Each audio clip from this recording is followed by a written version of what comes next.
وسلم کا یہ میلاد کی مجلس سماعت کرتے ہیں اور سنتے ہیں تو یاد رکھیے آپ میرے آقا صلی اللہ علیہ وسلم سے محبت کرنے پر مجبور ہو جائیں گے اور کہنے پر مجبور ہو جائیں گے سب سے اولا و اعلیٰ ہمارا نبی، دونوں عالم کا دولہ ہمارا نبی، اپنے مولا کا پیارا ہمارا نبی، سب سے بالا و اعلیٰ ہمارا نبی۔ اور فرمایا کیا خبر کتنے تارے کھلے چھپ گئے پر نہ ڈوبے نہ ڈوبا ہمارا نبی، اور جس نے ٹکڑے کیے ہیں قمر کے وہ ہے نور وحدت کا ٹکڑا ہمارا نبی۔ اور فرماتے کون دیتا ہے دینے کو منہ چاہیے، دینے والا ہے سچا ہمارا نبی۔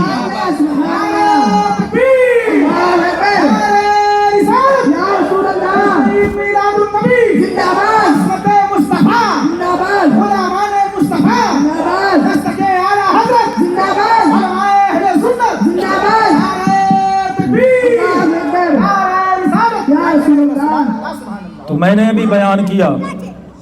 کہ وہ نور جو تھا، پچھلے سال میں نے بیان کیا تھا،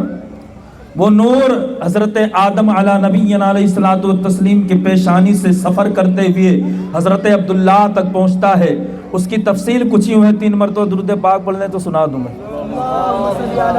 ارادہ ہے سننے کا ہے؟ ذرا ہاتھوں کو اٹھائیں، اللہم صلی علی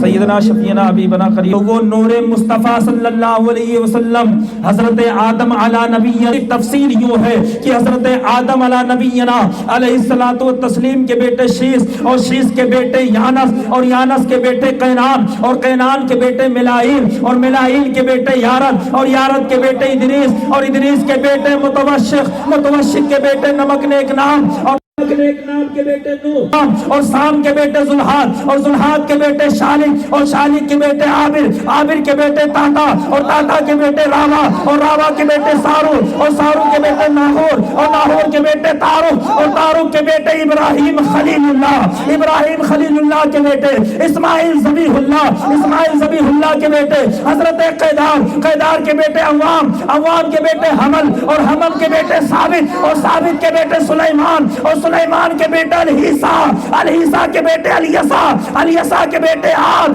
اور عاد کے بیٹے اوا، اوا کے بیٹے عدنان، عدنان کے بیٹے معاذ، اور معاذ کے بیٹے نزار، اور نزار کے بیٹے مزر، اور مزر کے بیٹے الیاس، اور الیاس کے بیٹے مدرکہ، مدرکہ کے بیٹے خزیمہ، اور خزیمہ کے بیٹے کنانا، اور کنانا کے بیٹے نظر، اور نظر کے بیٹے مالک، اور مالک کے بیٹے فہر، اور فہر کے بیٹے غالب، اور غالب کے بیٹے لوئے، اور لوئے کے بیٹے کعب، اور کعب کے بیٹے مرہ، اور مرہ کے بیٹے کلاب، اور کلاب کے بیٹے قصی، اور قصی کے بیٹے عبد مناف، عبد مناف کے بیٹے جناب ہاشم، اور جناب ہاشم کے بیٹے جناب عبداللہ، عبداللہ کے بیٹے محمد الرسول اللہ۔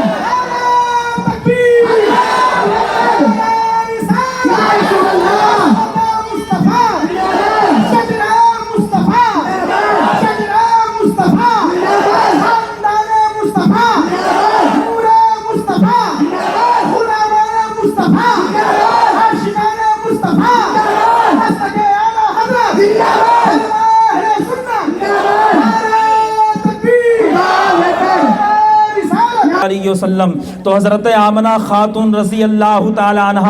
آپ بیان کرتی ہیں آقا دو جہاں صلی اللہ علیہ وسلم جب میرے شکم اطہر میں جلوہ گر ہوئے تو معاملات دوسرے عورتوں کی طرح نہیں تھے۔ دوسرے عورتوں کا مسئلہ کیا ہوتا ہے، حیا کے پردے میں چند جملے میں بولوں گا میرے پیارے، دوسری عورتوں کا ہماری بھی عورتیں ہیں، آپ کی بھی عورتیں ہیں، عورتوں کو کھاؤ کھاؤ مچا ہوتا ہے، معاملات یہاں تک پہنچتے ہیں کہ عورتیں مٹی تک کھانے لگتی ہیں، یہ معاملات ہو جاتے ہیں۔ لیکن حضرت آمنہ خاتون بیان کرتی ہیں باخدا یہ مسئلہ میرے ساتھ نہ تھا، کیونکہ جو آپ کے شکم اطہر میں تھا وہ کھانے والا نہیں تھا بلکہ اپنے شکم میں پتھر باندھ کر کے اوروں کو کھلانے والا تھا۔ اس بنیاد پر حضرت آمنہ کہتی ہے مجھے کھانے کی کوئی چاہت نہ تھی۔ حضرت آمنہ بیان کرتی ہے میرے پیارے آقا صلی اللہ علیہ وسلم کے پیارے دیوانوں مسائل یہ تھے، کہتی ہے ایک رات میں سوئی، میں نے خواب میں دیکھا ایک بزرگ شخص آیا ہے جس کی شکل حضرت عبد مناف سے ملتی ہے. میں نے اس سے پوچھا بابے تو کون ہے؟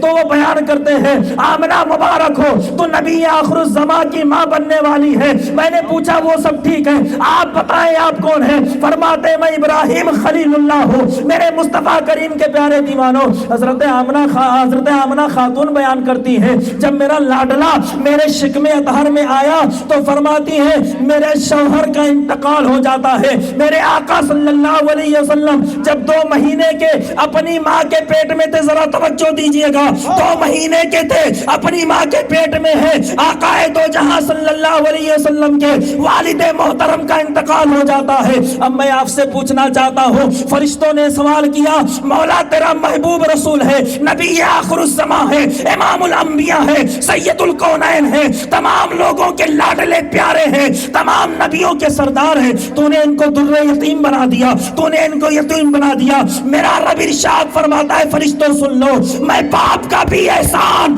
اپنے محبوب پر رکھنے والا نہیں ہوں اور میں پسند نہیں کرتا ہوں کل کو کوئی یہ نہ کہے کہ میں تمہارا باپ ہوں اور میں نے تمہیں پالا ہے. میرے مصطفیٰ کریم کے پیارے دیوانوں، بات یہیں تک محدود نہیں ہوتی ہے، اس پر جو مفسرین نے بڑی باتیں کی ہیں اور بڑا کچھ لکھا گیا ہے. کچھ لوگوں نے کہا معاملہ یہ نہیں تھا بلکہ معاملہ یہ تھا کہ میرے رب کو یہ بات گوارا نہ تھی کہ کل کو یہ بات بھی ہو سکتی تھی کہ حضرت عبداللہ اگر زندہ ہوتے تو ممکن تھا،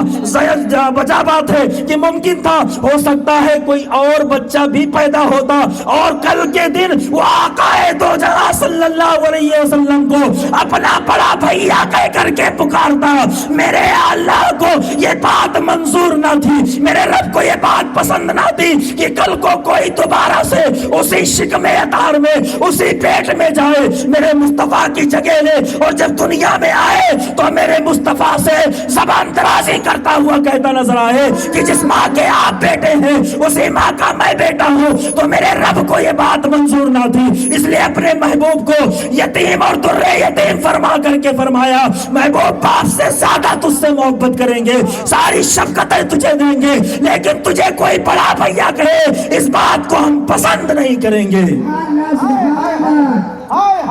اس بات کو پسند نہیں کریں گے. وہ اس لیے کہ اعلیٰ حضرت فرماتے ہیں لمیاتی نظیروں کا فی نظر مثلے تو نشد پیدا جانا جگراج کو تاج تورے سرسو ہے تجھ کو شہ دوسرا جانا. آپ کی مماثلت آپ کے مماثل کسی کو اللہ نے پیدا ہی نہیں کرنا تھا. کہا کہ جب کل دنیا میں وہ آتا اور آ کر کے یہ دعویٰ کرتا کہ آپ جس ماں کے بیٹے ہیں اسی ماں کا میں بھی بیٹا ہوں اور آپ جس باپ کے بیٹے ہیں میں بھی اسی باپ کا بیٹا ہوں، تو یہ زبان درازیاں اور یہ مماثلت میرے رب کو پسند نہ تھی، اس لیے محبوب کو بچپنے ہی میں در یتیم بنا دیا ہے. میرے پیارے آقا صلی اللہ علیہ وسلم کے پیارے دیوانوں، تو یہ میرے آقا صلی اللہ علیہ وسلم کا میلاد ہے اور یہ میلاد مصطفیٰ ہے. اور بات یہیں تک نہیں رہتی ہے، بالآخر وہ گھڑی آتی ہے، آپ نے بڑا سن رکھا ہے، اس پہ میں بات نہیں کرتا. وہ گھڑی آتی ہے کہ 11 ربیع النور شریف کا سورج غروب ہوتا ہے اور 12ویں شب کا چاند طلوع ہوتا ہے. حضرت آمنہ خاتون بیان کرتی ہیں باخدا میں نے دیکھا ہے اللہ رب العزت نے فرشتوں کو حکم فرمایا فرشتوں اے جبریل سدرہ پہ بیٹھنے کا وقت نہیں ہے، اے میکائیل بارش کا کوئی موقع نہیں ہے، اے اسرائیل روح نکالنے کا وقت نہیں ہے، اے فرشتوں زمین و آسمان کے جتنے فرشتے ہوتے ہیں سب کو حکم دیا جاتا ہے، وہ سارے کے سارے آ کر کے حضرت آمنہ کے گھر پہ جمع ہو جاتے ہیں. وہاں انبیاء کی روحیں بھی ہیں، انبیاء کرام کی جماعت بھی ہے، ملائکہ کی جماعت بھی ہے. اور حضرت آمنہ خاتون بیان کرتی ہیں باخدا وہ گھڑی جمائی میں نے دیکھا میرا چھت جو ہے وہ 2 طرف سے پھٹ جاتا ہے اور آسمان کے ستارے میرے سر تک آتے ہیں اور ان کے آنے پر آواز سنائی دیتی ہے الصلاۃ والسلام علیک یا رسول اللہ، الصلاۃ والسلام علیک یا حبیب اللہ، الصلاۃ والسلام علیک کہ یا نبی اللہ، میرے مصطفیٰ کریم کے پیارے دیوانوں، اب حضرت آمنہ کے ان روایتوں کو اگر غیروں کے سامنے بیان کیا جائے تو پھر وہ میرے آقا صلی اللہ علیہ وسلم کی والدہ محترمہ پر فتویٰ نویسی کر کے فرماتے وہ تو کافرات تھی، الیاذ باللہ، ان کا والد کافر تھا، الیاذ باللہ، ان کی والدہ کافرہ تھی، ان کی روایتیں مقبول ہی نہیں ہیں۔ میرے پیارے، یہ ان پر فتویٰ دے کر کے تم میلاد کو مشکوک کرنا چاہتے ہو، اس لیے تم فتویٰ دے رہے ہو۔ میرے پیارے آقا صلی اللہ علیہ وسلم کے پیارے دیوانوں، میں آپ سے سوال کرنا چاہتا ہوں، آخر یہ بتاؤ، اصحاب کہف کا جو کتا ہے قرآن مقدس میں سورہ کہف میں جس کتے کا ذکر آیا ہے اس کے بارے میں فرمایا گیا وہ کتا جنتی ہے اور اصحاب کہف کے ساتھ وہ جنت میں جائے گا۔ میرے پیارے آقا صلی اللہ علیہ وسلم کے پیارے دیوانوں، حضرت یعقوب علیہ السلام کا بھیڑیا جس نے کلام کیا تھا حضرت یوسف کے گمشدہ ہونے پر، وہ بھیڑیا حضرت یعقوب کے ساتھ جنت میں جائیں گا۔ اب بتاؤ ذرا، جب بھیڑیا جنت میں جا رہا ہے، کتا جنت میں جا رہا ہے، اسی طریقے سے حضرت یونس علی نبینا علیہ الصلوۃ والتسلیم جو ہے جس مچھلی کے پیٹ میں 40 دن رہتے ہیں، حضرت امام غزالی فرماتے ہیں رب نے ارشاد فرمایا اب اس مچھلی کے برابر سمندر میں کوئی چل نہیں سکتا ہے، اس کے ساتھ اس کے اوپر کوئی چل نہیں سکتا ہے، جتنے مچھلیاں تھی سب کو یہ آگاہ کر دیا گیا اور یہ بتا دیا گیا کہ یہ مچھلی جو ہے یہ جنت میں جانے والی ہے۔ سوال کیا گیا آخر کس بنیاد پر یہ جنت میں جائے گی؟ فرمایا گیا اس لیے کہ اس نے اپنے پیٹ میں، اس مچھلی نے 40 دن اپنے پیٹ میں حضرت سیدنا یونس علیہ نبینا علیہ الصلوۃ والتسلیم کو رکھا ہوا ہے، اپنے پیٹ میں 40 دن رکھا ہے، اس کی بنیاد پر یہ جنت میں جائے گی۔ اما میں کہتا ہوں جو مچھلی 40 دن حضرت یونس کو پیٹ میں رکھے وہ جنت میں جا سکتی ہے، تو جو ماں امام الانبیاء کو 9 مہینے پیٹ میں رکھ کر کے پالے پھر اس کے جنت میں جانے کی کتنے امکانات ہو سکتے ہیں، اور وہ جنت میں کیوں کر نہیں جا سکتی؟ وہ جنت میں کیوں کر نہیں جا سکتی ہے؟ تو میرے مصطفیٰ کریم کے پیارے دیوانوں، میرے آقا صلی اللہ علیہ وسلم کی ولادت طیبہ ایسے موقع سے ہوتی ہے، نہ رات ہے نہ دن ہے، رات جا رہی ہے، صبح کی سفیدی نمودار ہو رہی ہے۔ مسئلے یہاں تک ہے، حضرت آمنہ خاتون بیان کرتی ہیں جب ولادت کی گھڑی آئی تو مجھے یہی ولادت ہے اور یہی میلاد ہے اور اس کے پڑھنے میں جو برکتیں ہیں، حضرت شیخ ابھی میں نے بتایا کہ شیخ حق فرماتے ہیں جس جگہ میلاد پڑھ دیا جائے وہ جگہ 1 سال تک آتش زنی سے، یعنی آگ لگنے سے، چوری ہونے سے، ڈاکہ زنی ہونے سے، خسارہ ہونے سے، ہر حادث سے، ہر حوادثات سے وہ پاک ہو جاتا ہے اور سال بھر اس پر کسی طریقے کا حادثہ نہیں ہوتا ہے۔ تو میرے مصطفیٰ کریم کے پیارے دیوانوں، یہی میلاد ہے، اسی کو تو میلاد کہا جاتا ہے۔ اللہ کے نبی صلی اللہ علیہ وسلم کے پیدائش کے واقعات پڑھنا، اسی کو ہم میلاد کہتے ہیں۔ میرے مصطفیٰ کریم کے پیارے دیوانوں، تو حضرت آمنہ خاتون بیان کرتی ہیں جب ولادت کی گھڑی آئی تو مجھے ذرا سا ڈر محسوس ہو رہا تھا کیونکہ میرے پاس کوئی نہ تھا۔ میں نے جو ہے اپنے دل میں سوچا اے کاش کچھ عورتیں بھی ہوتی تو میری دل جوئی ہو جاتی اور میرا ڈر جو ہے وہ ختم ہو جاتا۔ میرے مصطفیٰ کریم کے پیارے دیوانوں، حضرت آمنہ کا سوچنا تھا، حضرت آمنہ کہتی میں نے دیکھا وہ کھجور کے تنا لمبی جو ہے عورتیں میرے پاس آ جاتی ہیں۔ اب میں نے ان سے سوال کیا بہن آپ کون ہیں اور کیسے آنا ہوا؟ تو ان میں سے ایک جواب دیتی ہے گھبراؤ نہیں آمنہ، میں ہوا حضرت آدم علیہ نبینا الصلوۃ والتسلیم کی بیوی ہوں۔ دوسرے نے جواب دیا میں عیسیٰ کی امی حضرت مریم ہوں، اور تیسری نے جواب دیا میں اسماعیل کی امی حضرت ہاجرہ ہوں۔ میرے پیارے آقا صلی اللہ علیہ وسلم کے پیارے دیوانوں، حضرت آمنہ خاتون بیان کرتی ہیں مجھے وحشت ہو رہی تھی، مجھے ڈر لگ رہا تھا، مجھے ایک دودھ کا پیالہ پیش کیا جاتا ہے، اب وہ پتہ نہیں دودھ ہی تھا یا کوئی شربت تھا جو دودھ سے زیادہ سفید تھا، شہد سے زیادہ میٹھا تھا۔ آپ فرماتی میں نے پیا ہے، میں نے جب پیا ہے میں نے بیان کیا نا کہ جو لوگ میرے آقا صلی اللہ علیہ وسلم کو اپنی طرح بشر کہتے ہیں میں ان سے کہتا ہوں اما ولادت میں بھی تم مصطفیٰ کریم کی طرح نہیں ہو، کیونکہ جب تم دنیا میں آئے ہو تو ماں کو جھٹکے دیتے ہوئے آئے ہو، تکلیف دیتے ہوئے آئے ہو اور تکلیف میں مبتلا کرتے ہوئے آئے ہو۔ میرے آقا ایسے آ رہے ہیں کہ ماں کو خبر بھی نہیں ہوئی ہے، زمین پہ قدم رنجا ہو گئے۔ تو یہ میرے آقا کی شان ہے، پیدا ہوئے بھی ہیں تو پیدائش میں بھی تم نبی کی طرح نہیں ہو۔ تو حضرت آمنہ خاتون بیان کرتی ہیں میں نے دودھ کا پیالہ پیا، میری ساری وحشت ختم ہو جاتی ہے اور اچانک سے ایک نور چمکتا ہے اور اس نور کی روشنی میں مکہ میں بیٹھے بیٹھے یمن کے محلات کا مظاہرہ کر لیتی ہوں، مشاہدہ کر لیتی ہوں۔ میرے آقا صلی اللہ علیہ وسلم کے پیارے دیوانوں، میرے آقا صلی اللہ علیہ وسلم اس دنیا میں قدم رنجا ہوئے۔ بات میں اگر کرنے پہ آؤں تو دیکھیں میرے آقا کی پیدائش ہوئی ہے۔ ہمارے یہاں مسائل کیا ہوتے ہیں؟ جب بچہ پیدا ہوتا ہے تو گندگی میں لپٹا ہوا، اس کی حالت خراب، روتا، اس طریقے کے بے شمار مسائل ہوتے ہیں۔ بچہ جب آتا ہے تو وہ روتا ہوا، اگر رو نہیں رہا ہو تو پھر اس کو مار کر کے رلایا جاتا ہے، یہ مسائل ہوا کرتے ہیں۔ لیکن قربان جائیں ذات اقدس صلی اللہ علیہ وسلم پر، میرے آقا کا عالم یہ تھا، مصطفیٰ کریم جب اس دنیا میں قدم رنجا ہوتے ہیں تو لب پہ آواز سے، لبوں سے یہ آواز آ رہی ہوتی ہے۔ حضرت آمنہ بیان کرتی ہیں میں نے کان لگا کر کے سنا ہے، میرا لخت جگر جب اس دھرتی پر قدم رنجا ہوتا ہے تو سر سجدے میں ہوتا ہے اور زبان سے آواز آ رہی ہوتی ہے رب حبلی امتی، مولا میری امت کو میرے حوالے فرما۔ اب قربان جائے وہ نبی ہے جو پیدا ہوئے ہیں تو ہمیں یاد کیا ہے، آج ہم کیسے امتی ہیں کہ جب نبی پیدا ہوئے تو ہم انہیں یاد نہیں کرتے۔ میرے آقا صلی اللہ علیہ وسلم کے پیارے دیوانوں، میرے آقا اس دنیا میں تشریف لائے۔ حضرت عبد المطلب بیان کرتے ہیں میں خانہ کعبہ کا طواف کر رہا تھا، میں نے دیکھا خانہ کعبہ میں زلزلہ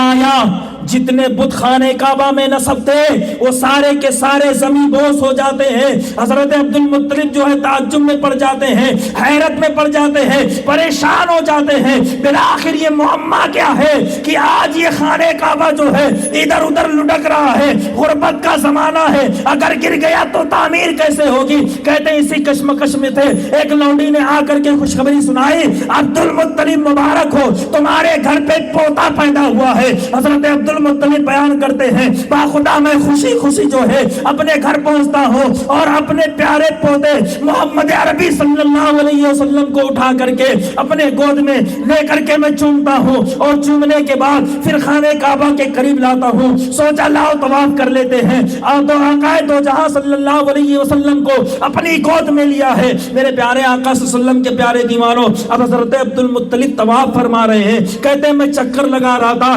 میرے سمجھ میں یہ بات نہیں آ رہی تھی کہ بالآخر میں خانہ کعبہ کا چکر لگا رہا ہوں یا خانہ کعبہ میرا چکر لگا رہا ہے، مجھے بات سمجھ نہیں آ رہی تھی۔ میرے آقا صلی اللہ علیہ وسلم کے پیارے دیوانوں درود پاک پڑھیں۔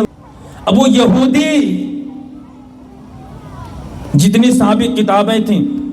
تورات زبور کا وہ عالم تھا زبردست، تو اس نے نشانیاں پڑھ رکھی تھی۔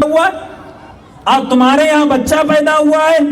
آج تمہارے یہاں کسی کی ولادت ہوئی ہے تو لوگ اس سے سوال کرتے اما یار بچے تو روزانہ مکہ میں پیدا ہوتے ہیں، تو کبھی سوال کرنے نہیں آتا، تو کبھی پوچھنے نہیں آتا، تو کبھی پوچھنے نہیں آتا ہے، اور آج تو بڑا پوچھنے آیا ہے، آخر مسئلہ کیا ہے؟ تو وہ یہودی جواب دیتا ہے میں نے سابق کتابوں میں اپنی کتابوں میں پڑھ رکھا ہے، میں نے پڑھ لیا ہے اور میں پہلے پڑھ چکا ہوں اور مجھے یہ نشانیاں معلوم ہیں، یہ علامتیں معلوم ہیں کہ جب نبی آخر طلوع ہوگا، اور آج رات میں نے اس تارے کو طلوع ہوتے ہوئے دیکھا ہے، لہذا مجھے یقین ہے کہ آج نبی آخر الزمان پیدا ہوئے ہیں۔ اب ذرا سا آپ ٹھہریے اور سوچئے کہ آسمان پہ تارا طلوع کرنے کی ضرورت کیا تھی، آسمان پہ تارے کو لگانے کی ضرورت کیا تھی؟ میرے مصطفیٰ کریم کے پیارے دیوانوں، جب آپ سوچیں گے تو آپ کو سمجھ میں آئے گا کہ مسئلہ یہ ہے جب محبوب کی ولادت ہوتی ہے تو میرا رب آسمان کو تاروں سے سجاتا ہے، اس لیے اپنے رب کی سنت پر عمل کرتے ہوئے ہمارے پاس تارے تو نہیں ہیں، ستارے تو نہیں ہیں، ستاروں کا جمگھٹا تو نہیں ہے، انجمن تو نہیں ہے، لیکن ہم قمقموں کے ذریعے سے اپنے گھروں کو سجا لیا کرتے ہیں۔ تو گھروں کو سجانا یہ میرے پیارے آقا صلی اللہ علیہ وسلم کی سنت طیبہ ہے۔ میرے آقا پیدا ہوئے، عرب کا ماحول تھا کہ جب ان کے یہاں بچے پیدا ہوتے تھے تو عرب والے اپنے بچوں کی پرورش اپنے یہاں شہر میں نہیں کرتے تھے، ان کے مسائل الگ تھے۔ مسئلے یہ تھے کہ شہر کی جو زبان تھی یا جو آب و ہوا تھی شہر کی، اس میں باہر کے لوگ بھی